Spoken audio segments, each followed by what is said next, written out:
자, 이번 시간에는 등비급수에 대해서 할 겁니다. 등비급수.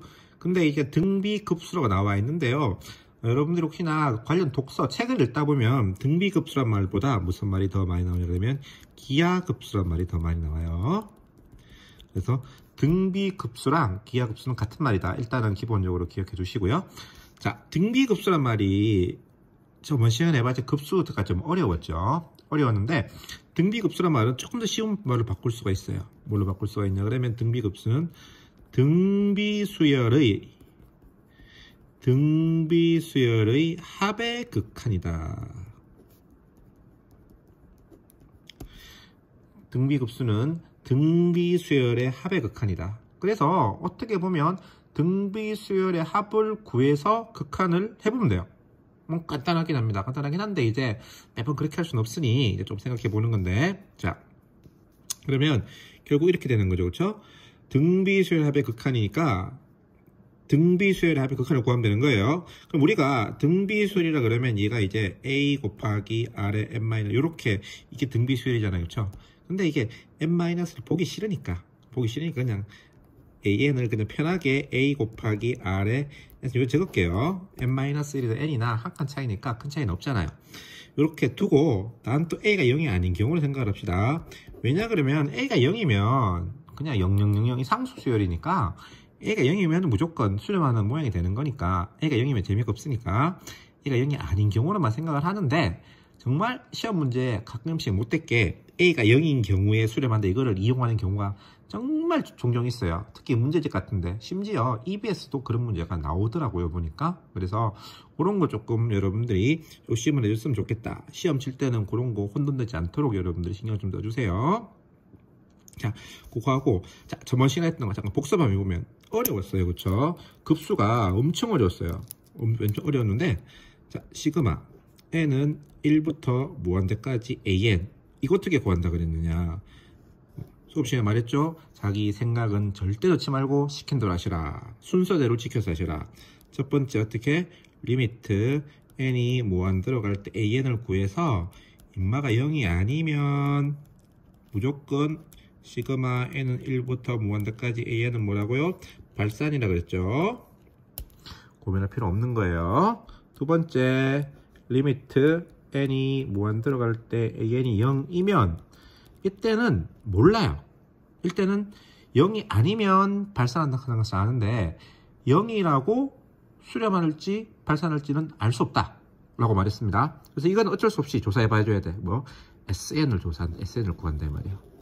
SN을 구해서 리미트 n이 무한 들어갈 때 SN을 구해서 인마가 수렴하면 수렴이고 인마가 발산이면 발산이다 이렇게 하는데, 문제는 이 SN 구하는 게 어려웠죠. 저번 시간에 SN 구하는 게 세 가지가 있다고 했어요. 3차 이하의 다항식, 그 다음에 지수식, 그 다음에 텔레스코핑, 세 개가 있다고 했는데 이번 시간은 이 부분이 좀 편해집니다. 무조건 등비수열을 하니까 이 녀석이 등비수열 합 구하는 공식, 요 공식에 입각해서 하면 되기 때문에 상대적으로 수월하다는 거예요. 자, 그러면 이제 요걸 갖다가 아까 말했던 것처럼 an이 등비수열인 경우에 한번 넣어보겠습니다. 자, 시그마 n은 1부터 무한대까지 a 곱하기 r의 n제곱이다. 물론 a가 0이면 무조건 수렴이에요. a가 0이면 무조건 수렴인데 a가 0이 아닌 경우에 대해서만 한번 생각을 한번 해보겠다 이런 말입니다. 자, 첫 번째 리미트 n이 무한대로 갈 때 a 곱하기 r의 n제곱이 0이 아니면 시그마 n은 1부터 무한대까지 a 곱하기 r의 n제곱은 발산이다 라고 말했다, 그쵸? 그러면은 요게 0이 아니란 말은 무슨 말이냐라는 거죠. 0이 아니란 말은 일단은 a는 상수니까 a가 0이라면은 모르는 거고, a가 상수 0이 아니라고 생각하면 리미트 n이 무한 들어갈 때 r의 n제곱 여기에 걸리는 거잖아요, 그렇죠? 그럼 기억납니까? 이거 어떻게 됐어요, 여러분들? r이 1보다 클 때, r이 1보다 작을 때, 클 때 r이 1인 경우잖아요, 그렇죠? 이 경우는 0으로 갔죠. 근데 이 경우는 무한대가 되기도 하고 또는 마이너스 무한대가 되기도 하겠죠. 진동학, 그러니까 뭐 1보다 크면은 무한대고 1보다 뭐 마이너스 1보다 작으면 플러스 마이너스 무한다면서 진동하는 그런 케이스잖아요. 1이면은 1이고 마이너스 1이면 진동이고 어쨌든지 간에 봤을 때 리미트 n이 무한대로 갔을 때 이만큼은 절대로 뭐가 아니다? 0이 아니다라는 사실을 알 수가 있어요. 그렇죠? 0이 아니다. 0이 아니기 때문에 이 경우는 무조건 여기에 해당돼서 발산한다. 이 경우는. 그리고 두 번째, 이 경우는 0으로 간다고 해서 수렴 안되는 보장은 못하죠. 못하기 때문에 R이 1인 경우는, 즉 마이너스 1에서 R이 1인 경우는 계산해 봐야 돼. 계산.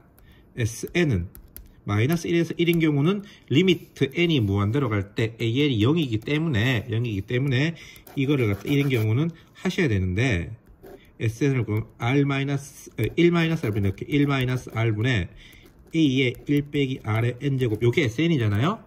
근데 마이너스 1에서 1 사이라면은 리미트 R의 N제곱에 들어간다 이 말입니까? 0으로 간다 이 말이에요. 그래서 1-R분의 A로 수렴하는 거예요. 수렴. 요걸 한번 정리를 잘 해주셔야 돼요. 자, 그래서 정리하겠습니다. 이 경우에 원래 계산하는 방법은 리미트 n이 무한대로 갈 때 an이 0이 아닌 경우랑 0인 경우로 나눠줘야 되는데, 여기에 해당하는 것이 언제나 그러면 요 경우가 다 그에 걸린단 말이에요. 요 경우가 다 이게 걸리기 때문에 R이 여기에 해당되는 경우는 무조건 뭐가 된다? 시그마는 발산이 된다라는 거예요. 그 다음에 마이너스 1에서 1인 경우는, R이 마이너스 1에서 1인 경우는 이게 0이에요. 0. 리미트 n이 무한대로 갈 때 n이 0이죠. 0. 0인 경우는 수렴할지 발산할지 알 수가 없어요. 수렴할지 발산할지 알 수가 없기 때문에 SN을 구하는 거죠. SN을 구했어. SN을 구해보니까 하필 어떻게 얘로 수렴하더라 라는 겁니다. 수렴하더라. 그래서 정리해보면 시그마 n은 1부터 무한대까지 a 곱하기 r의 n제곱, 얘가 0이 아닌 경우는 마이너스 1에서 1인 경우만 수렴하고, 수렴값은 얼마다? 1-R분의 A다. 나머지에서는 무조건 뭐가 된다? 발산한다. 이렇게 기억해 주셔야 돼요. 여기서 헷갈리는 거 요거죠. 혹시 전번 시간에 기억납니까? 등비 수열 이거 말고 AN만 있을 때 얘가 수렴하는 범위 구하라고 할 때는 마이너스 1에서 1 등호 들어갔었죠. 그쵸? 등호 들어갔었죠. 여기 등호가 안 들어가요. 왜 안 들어가느냐? 1인 경우는 R이 1이란 말이 전부 다 1 뭐 이런 경우잖아요. 따지고 보면 이 상수 수열이잖아요. 그럼 얘 자체는 극한으로 수렴해요. 수렴하는데